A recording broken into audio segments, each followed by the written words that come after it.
Personal Story segment tonight. It seems like just yesterday, but it was 2004 when Comedy Central guy Jon Stewart last entered the no-spin zone. Well, this afternoon, Mr. Stewart somehow got lost in Midtown Manhattan and wound up here.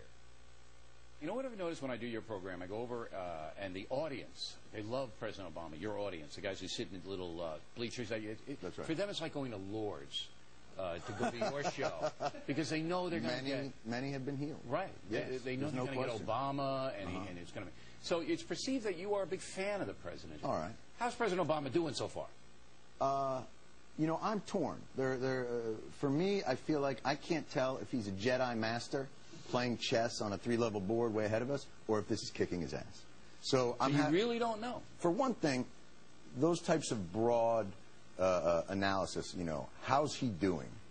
It doesn't lend itself to a very easy answer. I think there are certain areas that he seems to have made progress or stabilized certain areas. I'm appreciative of the fact that he has tried to re-engage the regulatory mechanism of the government. Wow, the regulatory mechanism. That's way over my head. The mechanism. What is that? And you're 6'5". Yeah, and I had no idea what you just That's said. like I was throwing to Marcus Colston. I mean, that was like jumping out there. So what is the idea that we would have people there checking if there was lead in our toys. Okay, so protecting the folks using the federal government's power. He's made strides in doing that. You know, that's a pretty smart analysis. You know, a lot of people don't think you're smart. Thank you very much. Wow. Did your writers come up with that, or did you? No, they're in my pocket. All right, so you think that he's doing okay in some areas. Certain jobs. And not okay in others. Give me a not okay. I think he has decided that Congress is an equal branch of government. Huge mistake. You can't just walk in there as the next guy and say, let's go back to power sharing. 3 equal branches. No good. No. Right. You got to go in there, my friends. You want to pass a law? I don't like the signing statement. Here's how we're going to do health care. Boom, boom, boom. You don't like it? You get in line. So he's too much of a team player. It allows too much room for different narratives to take hold. For instance, a narrative that might emanate from, you know, the no-spin zone. From here. From a news organization. You know, that's actually another astute point, and you've shocked me twice now with the regulatory thing. Did you notice I used the word ilk? I did, but I ignored it. All right. But anyway, so you say that President Obama, instead of driving home a few pieces of legislation so that everybody can understand what he's doing, that's right. Using the bully pulpit gathers too many people under the tent, and there's too much discussion, thereby leading to too much sniping, and you don't get anything done. If you allow too much nitpicking on the edges of legislation, it will be necessarily turned into a type of lobbyist gruel. Lobbyist gruel? Lobbyist gruel. That's the porridge that the lobbyists would eat. Excellent. Without making a strong case to the public, you have no leverage because the real power takes place Let me distill this so either I can understand it. Can you get the table? Can we get the table, what I'm doing? You see what I'm doing here? Yeah, I see it. That's what's going on here. Okay. It's very impressive. Now I'm a spider. You want some crayons? We can do that. Okay. What about these evil Republicans blocking everything he does? They don't, you know, those Republicans, they don't want anything. Right. They want nothing. Why do we put up with these people? Well, I would think you put up with them because this allows you to consolidate your power. My power? Personally, you mean? And the Fox organization, which is... You think it's just Republicans? Yeah, no, the shadow government.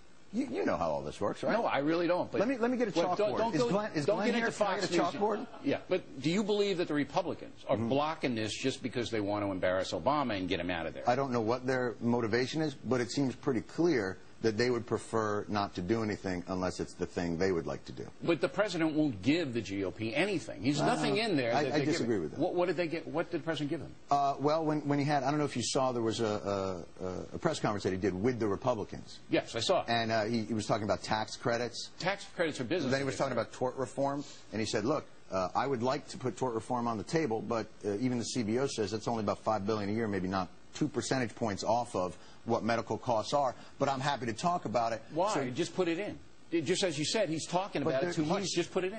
He hasn't put anything in. That's why the Republicans don't like it. They say, give us something. That's not why the Republicans don't like it. He has given them many different angles. For instance, even in the stimulus plan, a full third of that was tax cuts, which you would think, it was like at the State of the Union when he said, and we cut taxes for 95% of middle-class Americans. And everybody clapped, and the Republicans just sat there like this. Tax cuts. That sounds vaguely familiar. Washington Post, Howard Kurtz says that you're now being too tough. on Barack Obama. Stewart has clearly become an important cultural arbiter. All right? He's pulled off the trick of being taken seriously when he wants to be and taken frivolously when he wants to be. Now, the statement that you have become an important cultural arbiter. Yeah, there's a lot to unpack in that one as well. That is frightening, though. Do you understand the implications of you being important in any context? Well, I think my family loves me. I mean, if that's what you're suggesting. I'm just stunned that this has found its way into print. Listen, Mr. Rowe, I'm just happy to be in the major leagues here. Thanks for calling me up to the show.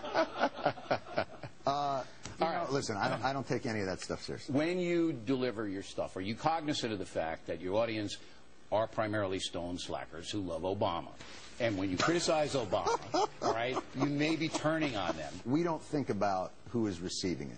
We think about how it feels to us. All right, so we have an internal you're barometer. going to do it. That's right. Okay. Or if it feels like a valid piece of absurdity to put out there, we vet things internally.